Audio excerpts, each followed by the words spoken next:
Peekaboo.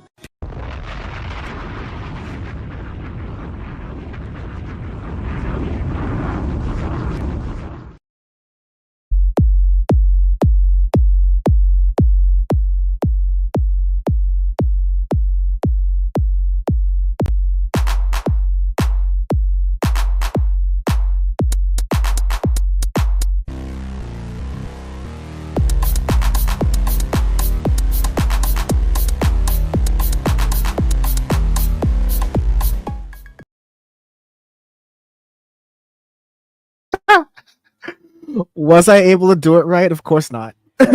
Never. You kidding me? Sorry, that was very abrupt. But anyways, hello humans. Peekaboo. This is Audioface, and a reverent podcast about the music news and music culture that mostly matters. I am Dan. I am Sean, and we are out of retirement for now. It's one of them Jay-Z retirements. This is definitely like we're playing with house money. Yeah. Audioface has house money now from last year, so now you want to record? Yeah, sure, why not? Yeah. So in the words of Funkmaster Flex, push it back. If you have a rap album this year, just push it back. Yeah, honestly, if you have a rap album this year and your name is Drake, I'm gonna have to hit you with the old push it back. We have 3 albums for you today. We have a little spattering of news, a little bit of this, a little bit of that, a little bit of this, and this is where it's at. Let God Sort 'Em Out by Clipse. That's Pusha T and Malice. You may have heard of them. Lotus by Little Simz. You may have heard of her. And Lethal by Rico Nasty. You may have heard of her. We exist. We're out here. We've been doing things with our lives and growing and advancing and things of that nature. Governments, what are they? I don't know. I don't really care about whoever's in charge, or that's just totally fine. I don't really care. The Department of Education, that's a cool thing too. That's fine. Anyways, would you like to start?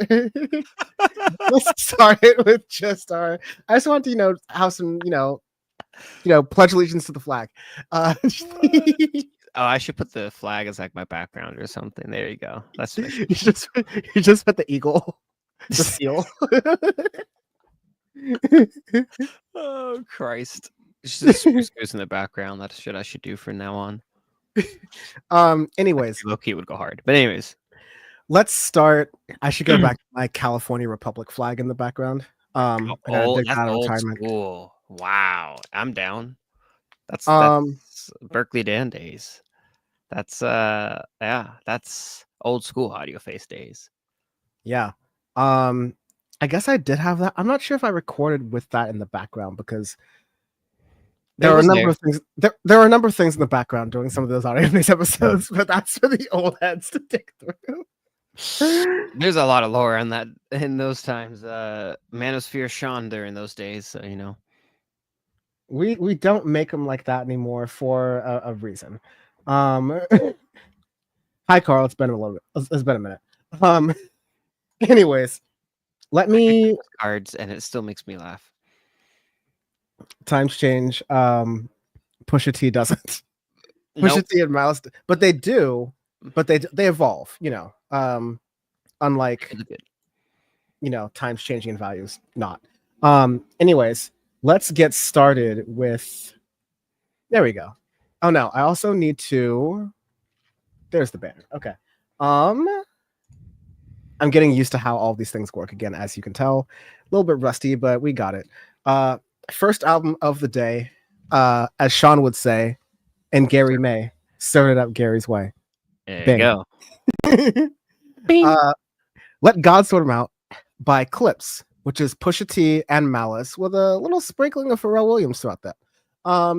It's Pharrell Vampire Williams. 13 tracks, 41 minutes long. Pharrell, save your best for Pusha T and Malice. Yeah, Pharrell, what's rapey about that? Williams. Never forget he said that. He actually said that. That's just a direct quote. That's a direct quote, and that's why one of my favorite awards was that. And there was just there's literally think pieces getting written about how Blurred Lines predicted the 2010s. And I'm like, That's we've gone too hilarious. far. We've gone too far, That's but like really funny. that was definitely a culture changing song. Not in a good way either. But yeah, No time to be alive, but let God sort him out. This album is kind of what pushed us over the edge of like, yeah, I guess we gotta pause. record. Pause. I mean, like, I already have the title for the horrors, or at least one of the titles is like the album that made us quit the podcast. Oh yeah, When we I do our mean, like horrors bonus episode, because like because that's why we're playing with house money. Like you got 1 month span, you got horrors and doves, and I was like, that's it. I don't need anything else for like a decade. Like I'm good, man. That's it. we're not going to get much else for a decade, honestly. But more on that, and more on that in the State of Music 2025 coming soon in 2027. So I was about to say, oh, we're really rolling it back. We're getting them old heads back. Damn. no, but let God sort them out is really yeah. Speaking of old heads, Pusha T and Malice are pushing 50. Let that sink. Not to be Elon about it, but like let that sink in. Just like they're almost 50 years old. That's wow. I feel old. Yeah. Clipse was a popular thing in the early 2000s, and like last released a record I want to say in like 2010, if I'm really thinking about it. Something like that. Yeah, around that time. Yeah, they had Lord Wylan in 2002, all the way to Till the Casket Drops in 2009, which was, at that point they were still respected, but it lost a little bit of their luster. This is honestly lead contender for rap album of the year. This is Not even close. It's embarrassingly far away for everyone else. So we've had a couple rap albums on here. We've had that record from Jid a couple years ago.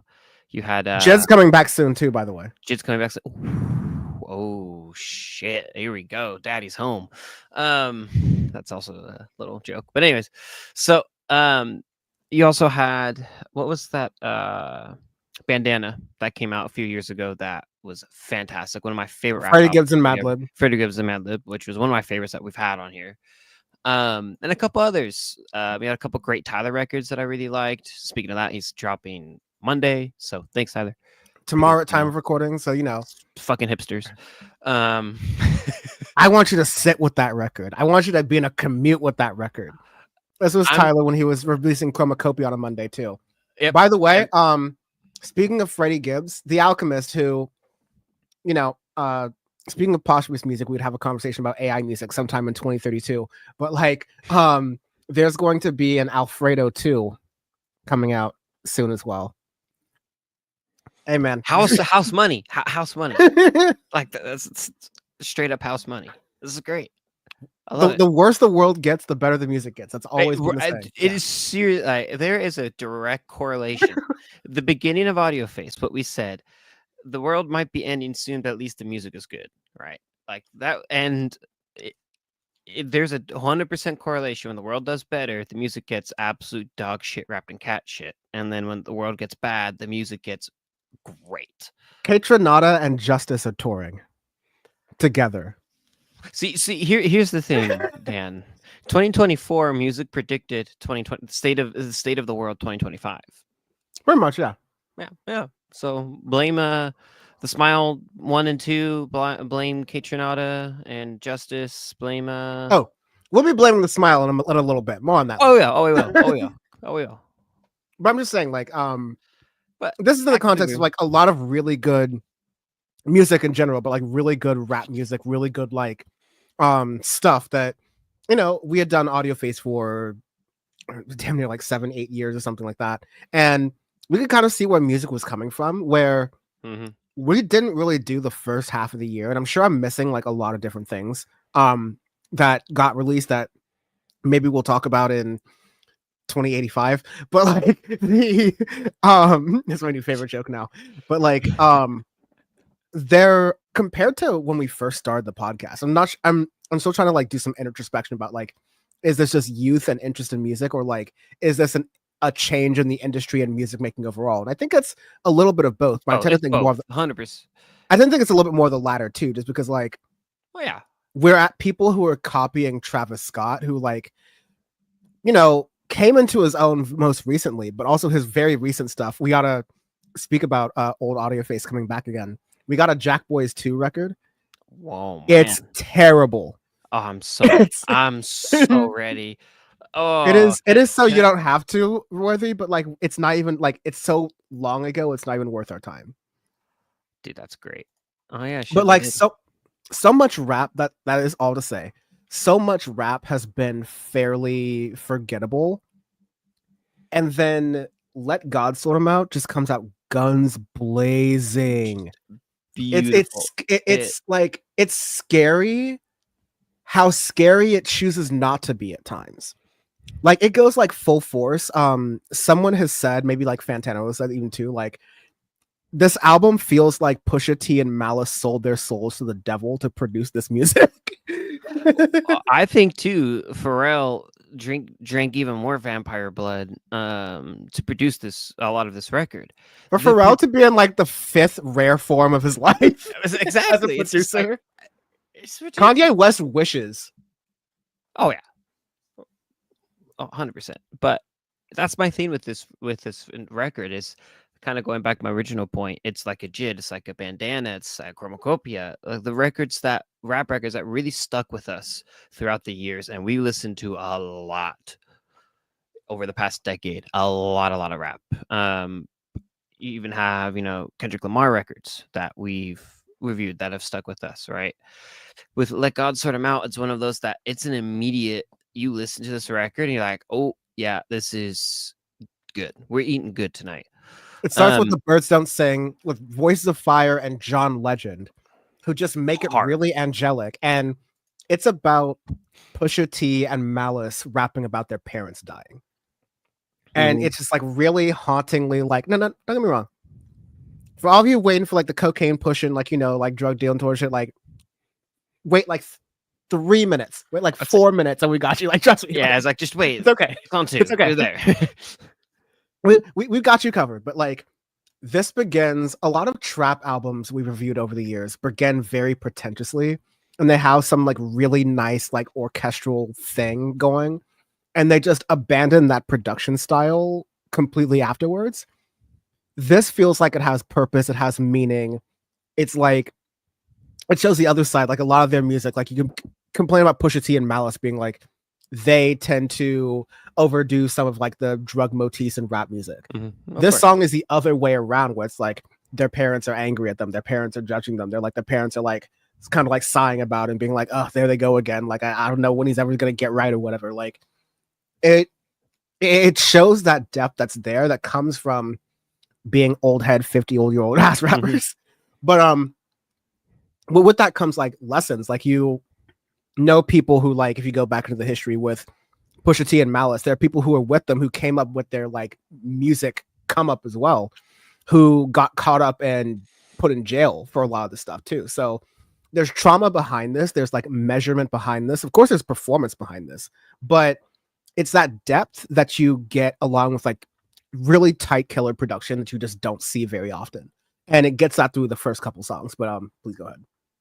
Yeah, I mean, with the production, kind of what I was talking about a little bit before, it even reminds me of like, it's some of the best rap production I've heard in a while, with it like top to bottom. Example, kind of what you said with Birds Don't Sing, beautiful opening. The second track, Chains and Whips with Kendrick Lamar, that reminds me of Kids See Ghost. Like, with the way the production is and everything, I was like, oh, but it's like, I love that sound. Like, I hate Kanye as a person and everything. Absolute batshit crazy, terrible human. His production on Kids See Ghost, fantastic. One of my favorite produced records ever. And no, in that one June where he was producing albums for like Nas and Teyana Taylor, he was, again, I think we even said this back then, he is at his best when he shuts up and produces. The moment he opens up his mouth, it's worse than downhill. It's like to the earth's core bad. Yeah, pretty much. But with Changing Whips, it's that style of production in that way. Like this kind of build that doesn't exactly have a crescendo. It keeps building and building, and you have this flow that goes over it, and it just never really like reaches that crescendo kind of, edges you there. It just gets you to where you want, you're sitting there, you're waiting for the drop, and nothing happens. And I like that, because then it brings it into the third of POV with Tyler, Tyler Creator on that.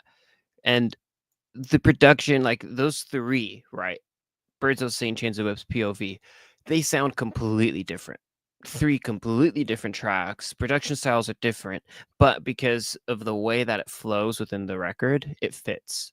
And that was my thing. Like when I got to So Be It and these trumpets, I was like, oh wow, yeah, this is really, really good within that. The problem that we've had with a lot of rap records over the past few years, past really 5-6 years, was the production style. You had in 2017, 2018, you had quite a bit of changes of production style and Changes. stupid. And the trap style won out, and it just got overused and overdone to the point where we could basically guess a record after about 30 seconds of listening to it for like a good few years straight. And there were a couple exceptions here or there, kind of what I alluded to at the beginning of the review. But with this, it's like, hey, you're finally getting sounds that I've wanted for almost a decade, right? Like Kids See Ghosts. You had Big Fish Theory with Vince Staples. Some of these ideas and sounds that I've heard, 7 or 8 years ago that I've wanted more producers to try out and mess with, but they really haven't. I finally got with this record, but in a tasteful way, and one that fits in this decade and this year. And for two artists who have been along for a long time, they successfully do not make an Uncle Rappy record, which for this is It's so incredible. hard to do when you're 50, because like Yeah, even us were saying like MF Doom is becoming a really cringy uncle rapper with like certain tracks like GMO and That's That, and Never Forget Batty Boys. But like it is it's very refreshing. And again, like Pharrell Williams may look it because he's got Blood Boy since the year 2000, allegedly. literally. But like I said allegedly for the record. But, yeah, the production is just, it fits with like all three songs. Like in the beginning, Birds Don't Sing, Chains and Whips, and POV. These are songs that you would hear on Daytona, or I forget the previous name of the previous Pusha T record. I can get up in a moment. But these all fit things that like It's Almost Dry is what I'm thinking about as well. But these are all beats that work really well with Pusha T. And then you also have ones that are challenging, like when you go later on through the album, when you get Ibitta and FICO and Inglorious Bastards, like these are kind of like new Audioface term that I'm using from a while ago, but like you get a couple like hoinky splunky beats, like they're just like very, very strange and kind of like zany almost. But because of a unholy/holy mixture where like Pusha T, Malice, and Pharrell Williams are working in sync throughout so many of these songs, it's complementary. There's no like overpowering, and you get something that's just like, so like Sean said, remarkably consistent all throughout. Yeah, and like consistent, cohesive, and just honestly a top to bottom great record for what it is. Really, I was very excited when it came out, and you hyped me up on it, so I was all right, let me listen to it, and immediately I was like, oh yeah, this is very good, and it's something I think will be talked about for quite a while. Again, it's like your jids, your bandanas, a few of those records are just, they stand out and will hold up over time. It could see ghosts, if you will, right? And I think we're never getting, I don't know if we'll ever get anything like Mad Villainy ever again, But as far as this year goes, this is probably that. Yeah, and you could bump this all year long. It's not going to age. It's not like a time capsule type of record. It's going to grow as the years go on. It's fantastic. Arbitrary scale. We do arbitrary scales on Audioface in case you forgot, because our review is our review. We said how we feel about it, and rather than give it a number ranking system, which Fantano did give it a 10, or a letter ranking system, okay. which I've seen some letter ranking places give it an A, solid A, sometimes even A plus. This time we are going to give it a ranking based on an arbitrary scale that we choose every week. This week it's going to be retirement. So we're going to rank a good retirement based on however Sean and I choose to rank what a good retirement looks like. I know what mine is going to be. I already know. 100%. What's yours? So so question for you: is it like sports retirements, or is what I'm assuming, or just retirements? Any retirement in general, because mine's definitely not sports. Okay, gotcha. So this is for mine would be this one would be sports. It's definitely Mario Lemieux retiring from the Pittsburgh Penguins, coming back only to literally like rescue the team from depths of arbitration and potentially moving from the Berg, and then them winning 3 championships and stuff and creating a legacy. He's literally like probably the most important person, like sportsman, to ever rescue a team that he captained. That's So the like, best retirement. So it's like Jay-Z coming back out of retirement, producing 444, and single-handedly making the NFL look slightly less racist. Pretty much. And the only reason why he retired was literally cancer. Like he would have been better than Wayne Gretzky, 100%. Like you can't convince me otherwise. Well, the only reason Jay-Z retires because Beyonce's better, so I guess that's similar to cancer. Yeah, I mean, yeah. Yeah. It wouldn't be Audioface if I just like said something indefensible, which I just that's a non sequitur. Beyonce's great, by the way. We don't want the Beyonce fans to come after us. There have been some comments, a lot of people watching. I'm glad to see you all. Simon saying, "What's up with the Cause skeleton on the left? He's a big graffiti guy from New Jersey." Yeah, I was noticing that. It looks very, I'm not sure if it is Cause, but it looks very much like that style for sure. I actually don't know the story about that. Let me look really quickly. And yeah, he did produce it. I'm pretty sure. Yeah, Cause did produce the album cover.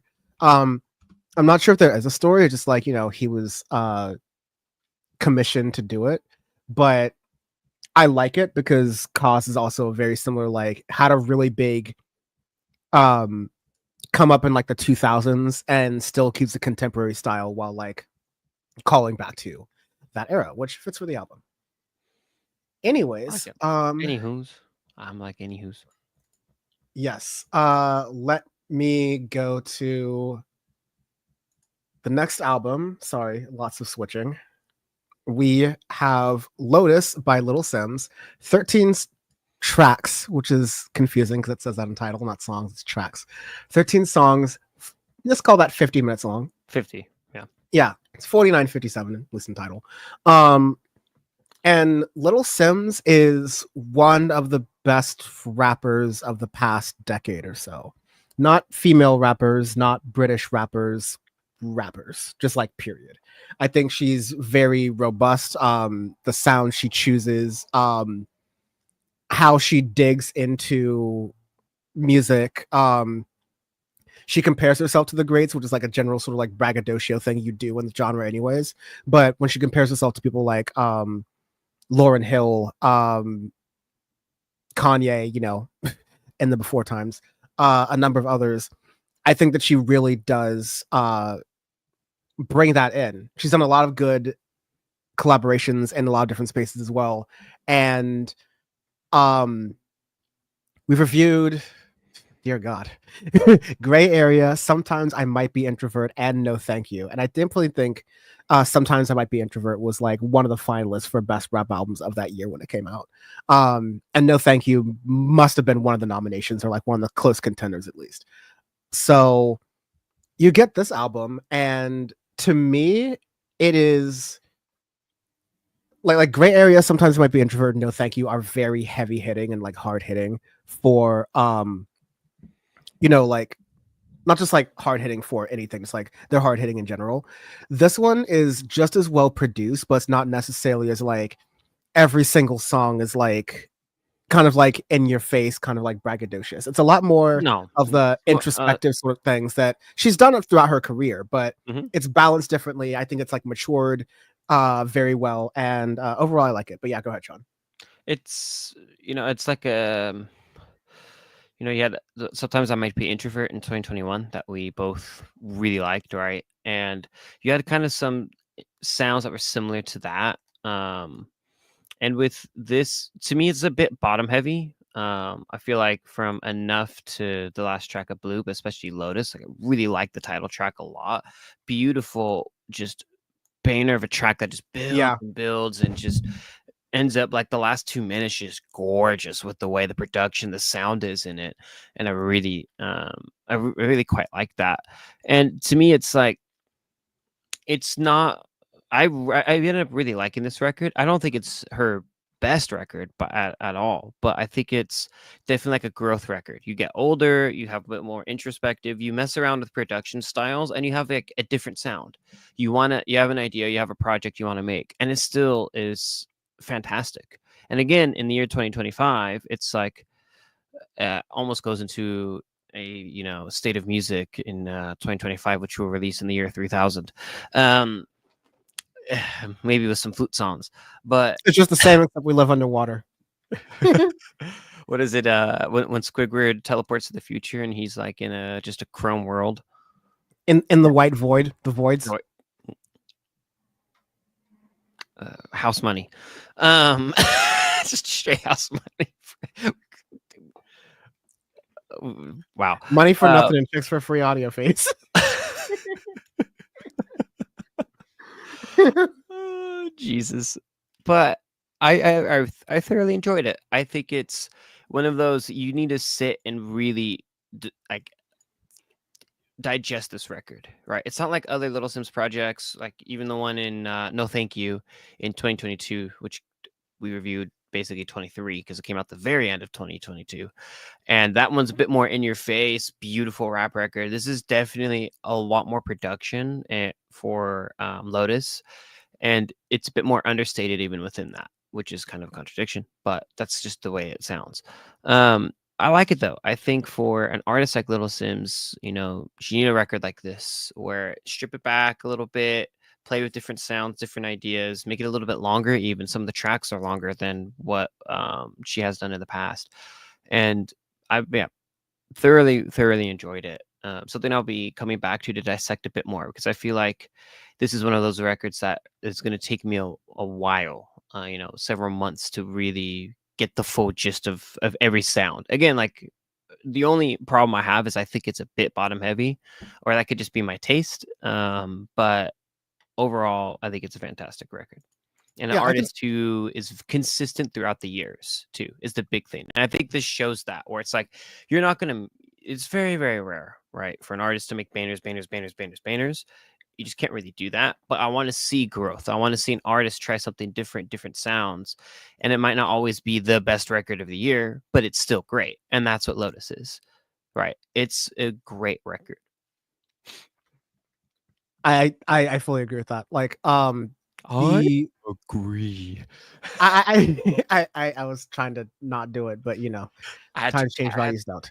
Oh, 100%. I think there is to your point about bottom heavy, I think some of the best songs are like, Blood, which is sort of this back and forth, which reminds me of like, I think if we were to use like Sometimes I Might Be Introvert and No Thank You as templates, because Gray Area I think was maybe a little bit more of a drop at like 35 minutes long, similarly to Drop 7, which needs no explanation at that point. But Drop 7 was 14 minutes long. And we've definitely had debates about 20-minute albums potentially being like album worthy on here before, but like not even to just reset that. But if we're going to compare like Sometimes I Might Be Introvert and No Thank You as like two different album templates, Lotus is definitely more of a Sometimes I Might Be Introvert, where it has some of these like more adventurous, introspective, like contrasty songs. I still think like one of my favorites from that album is I Love You, I Hate You, track 4 from Sometimes I Might Be Introvert. And you get a similar version of that with Blood, where it sounds like two siblings who are talking to each other, like rapping to each other about their experiences in their family, and how sometimes they envy each other for having it easier or being like better equipped to go through something. And it's really like an interesting track like near the end as well, just before Lotus, which I agree with what you said before then too. And then Blue with Sampa is just a really great artist. But just also give some shout outs to some of the songs earlier in the beginning. I think Peace with Moses Sumney, who we've also reviewed before on the podcast, and Mirror May, is a really, really beautiful track. It's really well sung out, and it's definitely a change of pace. Like, it's barely rappy, and it's a lot more of that like sort of R&B digging into it, even more so than like a Kendrick Lamar SZA shared track. But I also really like just before that song 5 Free. It does a very similar sort of like almost in like a no thank you way, some nods to vocal forward production that you may have seen from like a Kanye West or a Jay-Z in the early 2000s. So you still get a lot of like really smart range. You still get a lot of really pointed lyrics towards the business behind the music industry and how she's felt wronged by that, but also how she's like overcome and become wiser because of that. You got a lot of that in many of her previous most of her previous albums, frankly. So she's definitely still Little Simz there. But yeah, overall, yeah, it's definitely an album that you can sink your teeth into versus something that's just like a passive drop, a collection of songs. And I appreciate that Little Simz is always, taking her time in a pretty decent way. I mean, she has a pretty like, yeah, she's taking her time, but also there are artists who produce albums and release them on a similar cycle as she does, and they're way worse. Like, they're way less consistent. They're way less good. Like, the distance between Introvert and No Thank You was 1 year. And we think about like Drake's albums, like between 1 year apart, it's just like no comparison. So yeah, I really like Lotus. Turns out that's all you need to do to have a good album is put like Lotus in your album cover somewhere, like album name somewhere, and that just like makes it a certified hood classic. But yeah, I like it. Great record. Arbitrary Scale. Arbitrary scales. Do arbitrary scales every single room because our review is our review. Rather than give you a letter ranking system or a number ranking system, we'll just tell you how we feel with a letter, with not a letter ranking system, but some type of system that we change every single week. This week it is retirements. Who has the retirement that we compare to this album, however we choose to define it? Sean? This is Daniel Day-Lewis retiring from acting. This is Danny DeVito retiring from acting.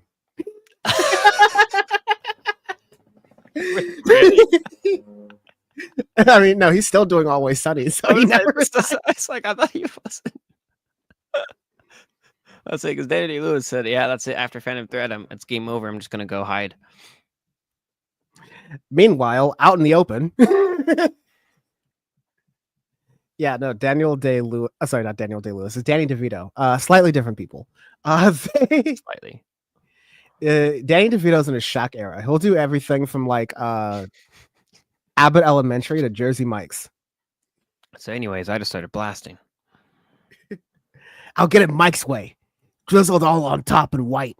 Anyways, let's do the last album. Oh, there's a TikTok trend that is like not far off from what I just said. About like getting I still do not have that, and I refuse. Yeah, probably wise.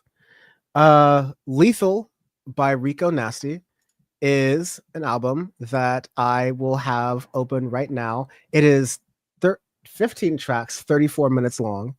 And Rico Nasty has been very interesting. I've been a fan of her for a while, having released a lot of different like, when I say interesting, I mean like mixing rap with like emo and like harder rock sort of music. And I think Nightmare Vacation is where she really like hit a stride. Anger Management before then as well, too. And then Las Ruinas as well in 2022, which we definitely talked about. Mhm. Lethal is very quick, which I think is something a little bit to its benefit. And yeah, I think the issue with this album is that it feels too much like, and we talked about this a lot in the podcast before, like a collection of songs. Not necessarily that like all the songs are even bad, like many of them I like, but there seems to be like a distinct difference between the first half of the album and the second half of the Yeah. album for like no reason whatsoever. And like because of that, you can get a lot of songs in the row if you're listening to it as an album that are like, you know, Rico Nasty's style is not for everyone, but I've generally liked it, and I think she can generally like deploy it really well. But it gets kind of like too repetitive and almost too abrasive when you split it up as like these are 7 songs that are similar, then these are 8 songs that are similar to themselves, right? Like, um, so yeah, what do you think? Yeah, the thing is that with Rico Nasty was, you had Nightmare Vacation in 2020 that blew up. That was really like a zeitgeisty sound at the time, right? Like Smack a Bitch was a giant success, really in that time, especially for Gen Z kids and stuff going in And like school and COVID and all of that. SoundCloud rap was like kind of, you know, in this weird place where it didn't fully Hmm. make sense, but like, you Hmm. know, it still had some mainstream appeal. And the male rappers were like already on their way out. Rico Nasty was able to kind of like come out in this way. Like, you know, Doechii I Hmm. think was part of this wave too, even though Doechii's kind of seeing more of her rise right now. I would have considered Rico Nasty and Doechii's like pretty in the same sort of Oh yeah, similar, I would like, you too. know, doing interesting things. Yeah, and it's with Lethal, it's like more of a growth record in the way, but still like there's still some production styles that are kind of holding her back, right? Like, it's Lethal isn't just, an out and out record where it's just, in your face the whole time, right? Example, you have like tracks like Crash at the end, which is more like an indie sound almost with that. Granted, that kind of goes to her roots from when she started out at the very beginning of her career, but with Lethal, it's like there's still some kind of blandness in there that like I wish would kind of be out. You have Grave. It's just like a kind of a typical trap song. So Snow Snatcher right before that, and then like the bottom half of the record is quite different in the way that it sounds. A bit more of those indie tropes and stuff, which I kind of enjoy. And with Lethal, it's like it. The issue I have is like it. It's like it feels like it's being held back in a way, which it's like, which is kind of ironic for Rico Nasty, and I wasn't expecting that, but it's like it does kind of like going back to your point of a collection of songs. That's kind of what it sounds like. It's like it wants to find a voice, but it doesn't know what voice it wants to find. You have kind of some growth, different things, kind of throwbacks to her beginning careers and everything. But with this, then you have like, okay, do I want to stay kind of an in your face SoundCloud rapper type, or do I want to grow? And it's like, okay, I could see that with those ideas and everything throughout this record, but still being held back because it hasn't completely like dove into those sounds and those ideas of, okay, what do I want to do now in the year 2025 when that is a bygone era now. It's not as popular, it's not as big and everything. How do you grow within that? And that just goes to show how difficult it is to do that. And it's artists that we like too, that we've, generally reviewed pretty well.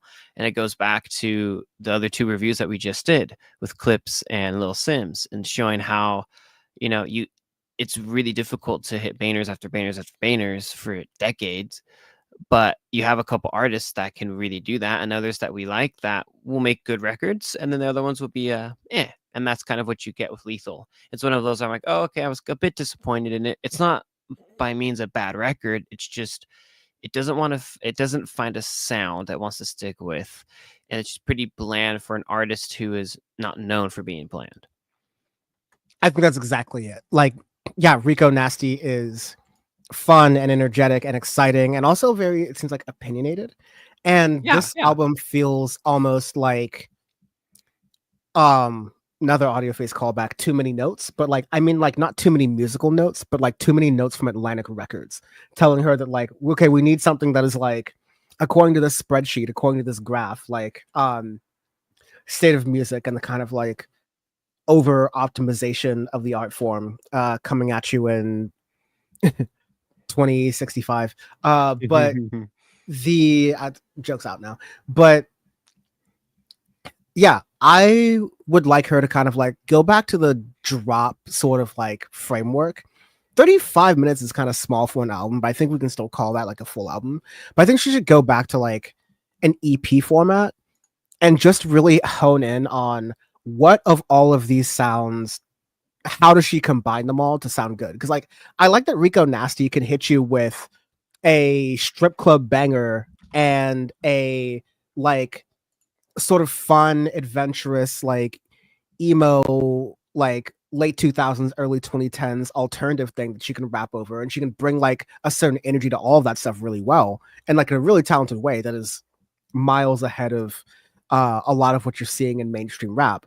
But it's that last part about how mainstream rap, I think, is like not in a place of certainty right now, where like whatever the sound is not really sure. You're getting a lot of like localized Kendrick's got a sound, but that's not really the sound of rap. It's like the sound of like this LA rap that's able to do well in a pop sort of sense.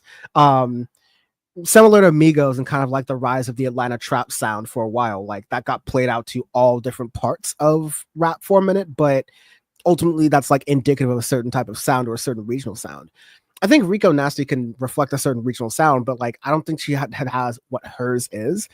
Even Little Simz and like even Pusha T and Malice, like they can adapt their sound to different time periods and even different genres, and that's something I'd like to see a little bit more Rico Nasty do. But yeah, I think she's capable of doing it. It wasn't like a total stinker. Like Justin Bieber released an album recently that was a stinker. This is just like, you know, an artist who I would like to see be a little bit more confident and not listen to so many of the like album by committee notes that you can get at this kind of stage in your career. I like it. All right. Arbitrary scale. We do arbitrary scales every week because we said so. This week it's going to be retirements, and this is gonna be. I think this is gonna be like a Charles Barkley retirement. Ooh, okay. I get on board with that. Like, you know, like you coming out of retirement is better than almost the original career. You know, it's a little bit rocky at times, but I think it's fun for all involved. This is Floyd Mayweather retiring. Does it? No, it wasn't Floyd Mayweather. I forget who it was who went after like one of the Paul brothers. Oh.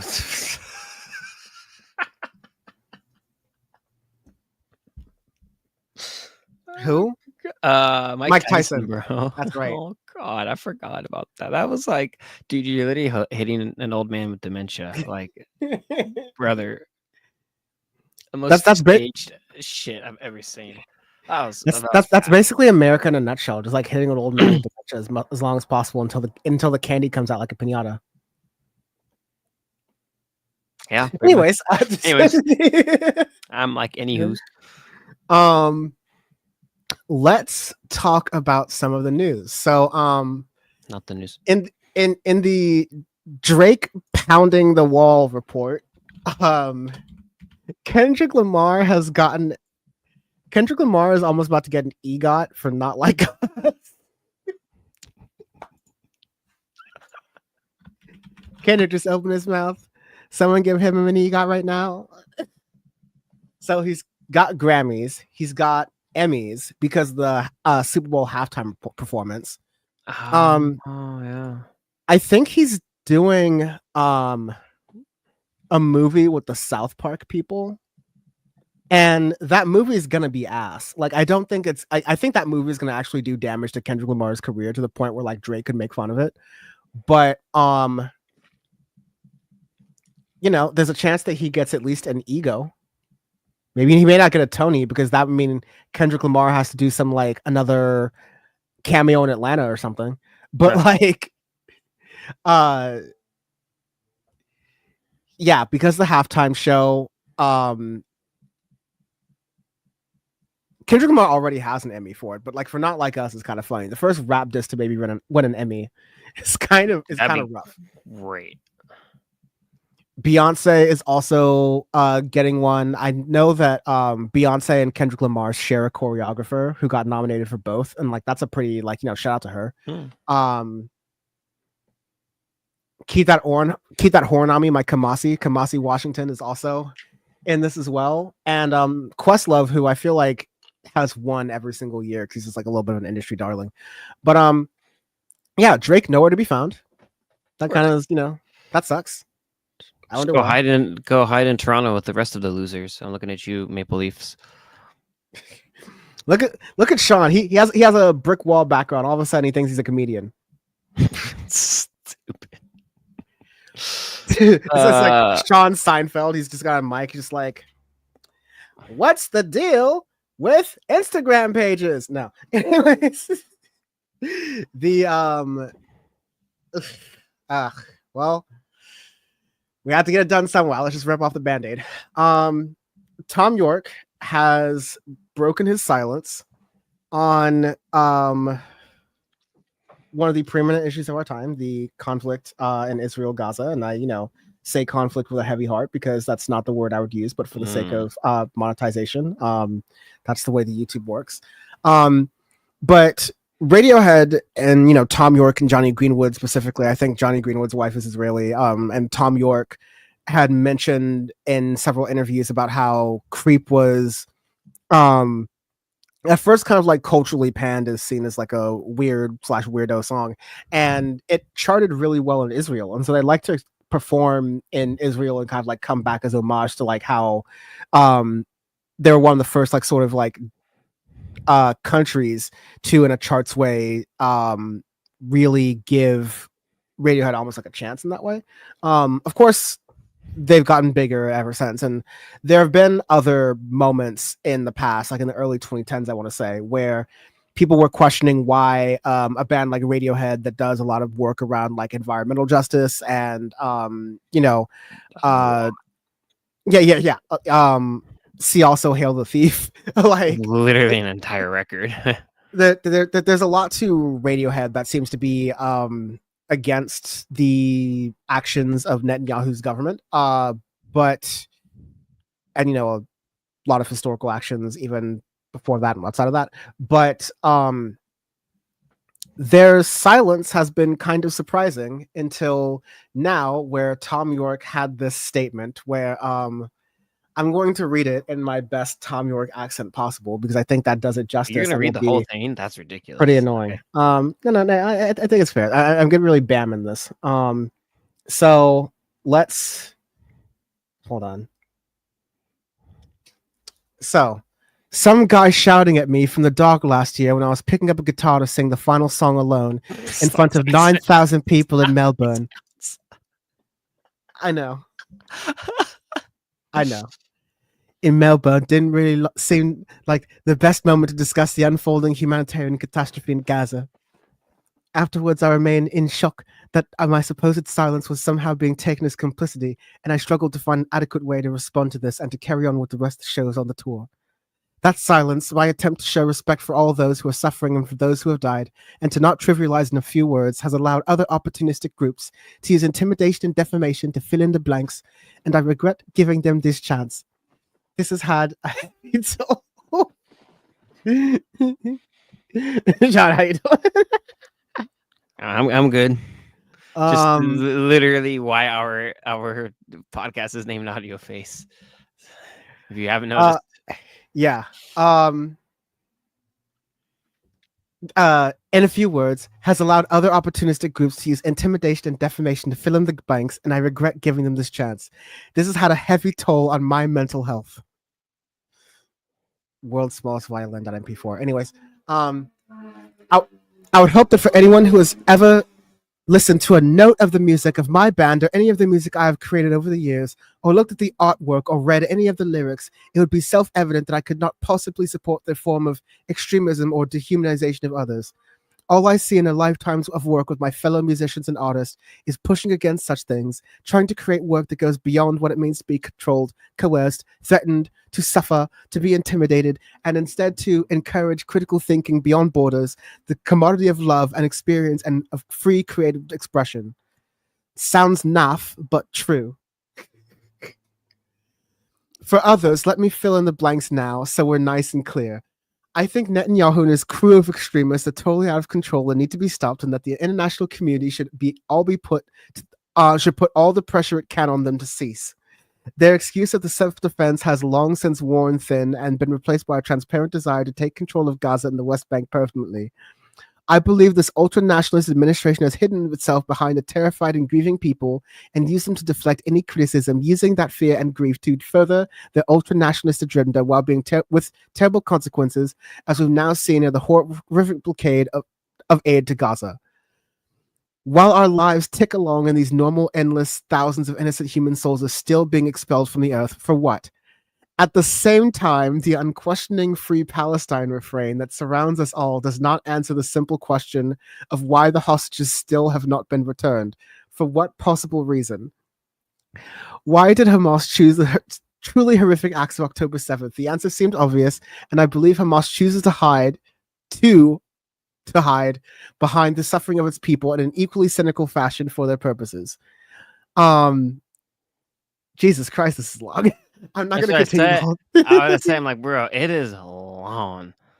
So like that's kind of the point, is that like it does this sort of like Israel's bad, Hamas is bad, like this is bad, isn't this all bad? It's very disappointing. It's been bad on my mental health. We've made music and art and look at Hail to the Thief, and I did nothing wrong. Like yeah, it's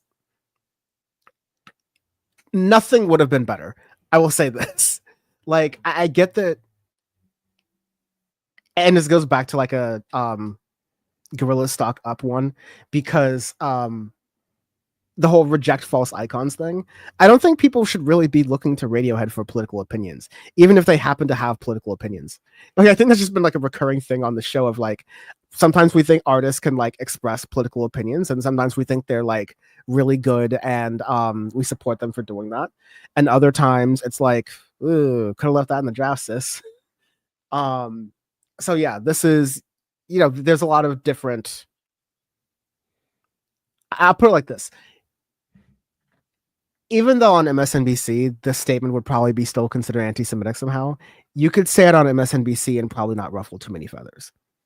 It's like a very sort of like centrist, like, I think the international community should, and that's why I, Tom York, member of the international community who frequently speaks out on politics, am speaking out on this like 18 months into the whole thing, like almost 650 days into the whole thing.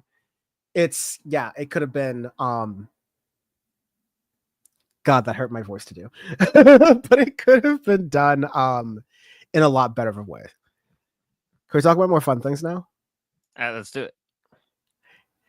It's not living if it's not with you. Congratulations to George Daniel and George Daniel and Maddie Healy have gotten married. No, just kidding. It's George Daniel and Charlie XCX who have gotten married. I mean, they've been married for a while. It's just now they've actually had a ceremony. So yeah, they had the full ceremony thing. It was outside of Hackney Town Hall, which is just very great. Yeah. Okay. Are you staying in your room? I'm gonna go out in a second. Okay, then I don't have to close everything. Yeah. Hi. But as you were saying, I was reading that Maddie Healy was not at the ceremony, but it turns out to have been Maddie flew directly from celebrations in Ibiza to be with his own fiance, where she asked to premiere for a movie. So Maddie Healy is... So I was right. Okay. Yeah. Engaged to Gabriette Bechtel. Whoever... Okay. Oh, yeah. I know who that is. They've been together for a little while, actually. Before, during, or after Taylor Swift? Yo no sé. But that was the ceremony. Good for them. Two of the best damn producers in the game. I mean, Brat certified Boehner, George Daniel certified Boehner of a fucking producer. Because men don't get enough credit in society. George Daniel produced a decent. I'm kidding. That's a joke. That's a joke, everyone. Nah. George Daniel produced, I think, 1 or 2 songs in Brat. Actually, he produced most of the record. Yeah, I was hedging my bets by saying like at least. I'm pretty sure. I'm pretty sure he produced technically the entire record, but he has credits on like half of the record for the tracks because they're really his own. But they work well together. There's actually a really cool B2B they did a few weeks ago, playing some garage and stuff, which is kind of what they grew up on, and I think they're very, very complimentary of each other in music, which is great to see. Agreed. That's cool. Yeah.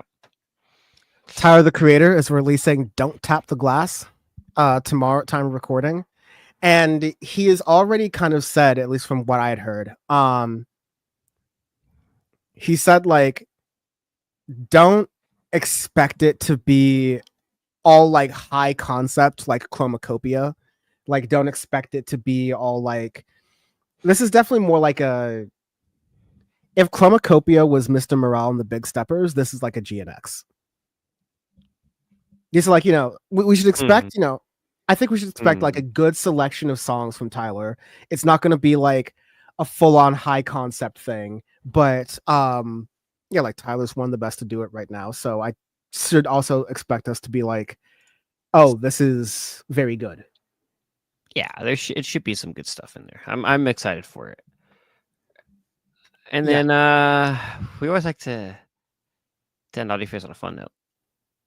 We always have to end Audioface on a fun note. It's traditions, and you don't fuck with traditions. SpaghettiOs. Speed of sound. Dun dun dun dun dun dun dun dun dun dun. This is really one of my favorite things ever. Oh yes. Here was the photo. It's playing on TikTok here, but or the video rather. But basically, they had just had someone on a loop, and that was so funny. That was unbelievable. Yep, that's the CEO. That's the HR manager. They're caught on camera. He just ducks like. He pulls the Bam when I say something on Power Report that's bad. He pull Bam eyes like straight up, just. And then her friend is just like, "Oh, we're done. That's it." He's like, "Oh, great." Finally, her friend is literally like, "Oh, great. Now I can. The secret's out. Now I don't have to hide it anymore."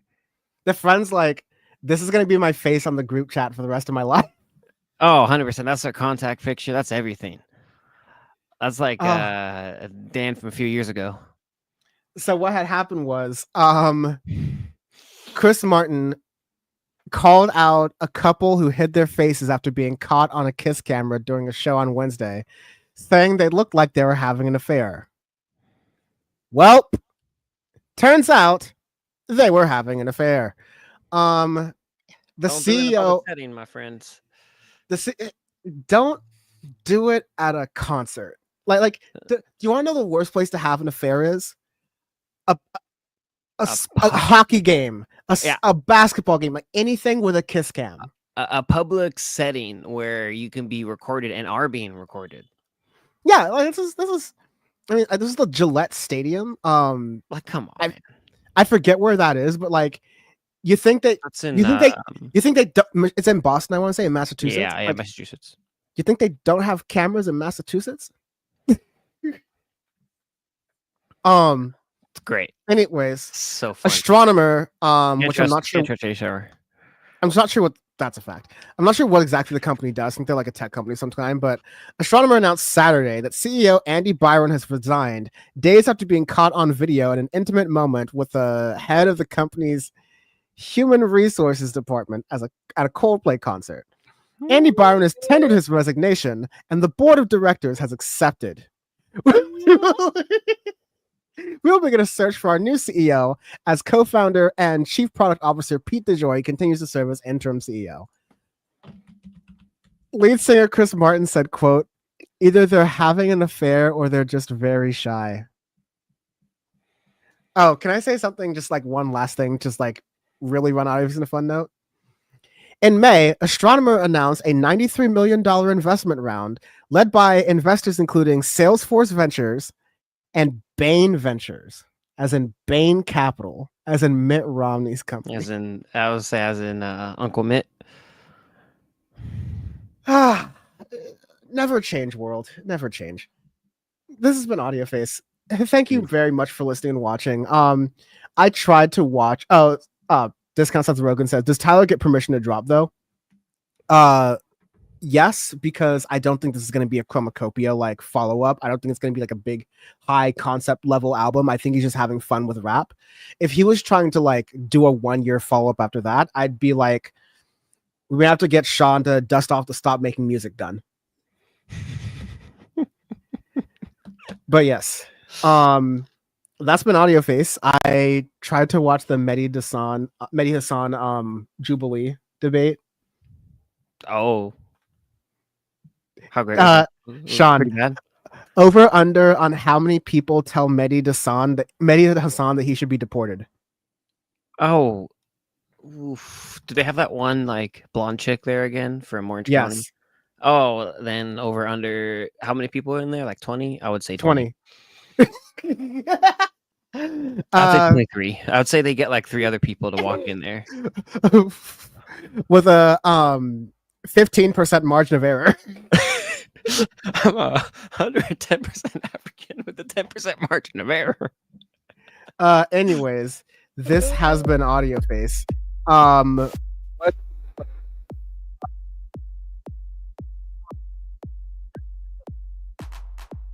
Me more of the time. Sean and I still want to do a horrors episode of the album that was like, okay, this is just like, that's it. We retire. Yeah, like that's funny. This is it. But no, like if music keeps sounding this good, we may have to do like, monthly episodes or something like that, something really nice and light, very chill. But it would have to be Drake releasing an absolute stinker at this point. Anyways, thank you very much for listening and watching. Don't follow us on social media. Don't use social media. Most of social media is just bot traffic anyways. Thank you. Cheers. Bye. Bye.